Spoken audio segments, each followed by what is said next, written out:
क्या असदुद्दीन ओवैसी और मायावती साथ लड़कर बदल सकते हैं 2024 का चुनावी रण? क्या मायावती अकेले चुनाव लड़कर बीजेपी की मदद करेंगी? मायावती ने 2024 के लोकसभा चुनाव में अकेले लड़ने का अपना पुराना स्टैंड फिर दोहराया है। क्या ये पुराना स्टैंड काम करेगा या मायावती को असदुद्दीन ओवैसी की पार्टी AIMIM के साथ गठबंधन करना चाहिए?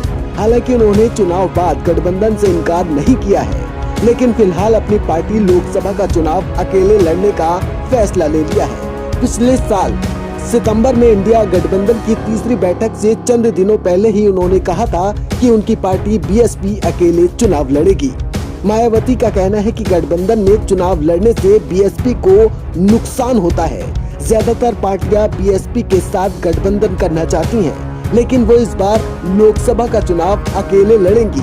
इसके बाद में मायावती कोई भी फैसला ले सकती हैं। मायावती के अकेले चुनाव लड़ने के इस ऐलान के साथ ही BSP के विपक्षी दलों के इंडिया गठबंधन में शामिल होने की संभावनाएं खत्म हो गई हैं। लेकिन वहीं दूसरी तरफ खबरें ये भी निकलकर सामने आ रही हैं कि मायावती असदुद्दीन ओवैसी की पार्टी के साथ गठबंधन कर सकती हैं, लेकिन उसके बाद भी ये कयास लगने खत्म हो गए।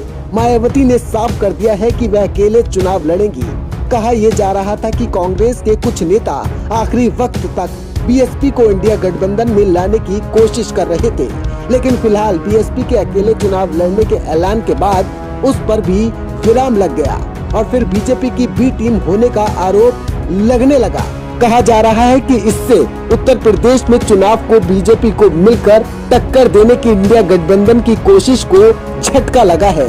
मायावती ने अकेले चुनाव लड़ने का ऐलान कर मुकाबला त्रिकोणीय बना दिया है। क्या उसके इस फैसले का फायदा बीजेपी को होगा?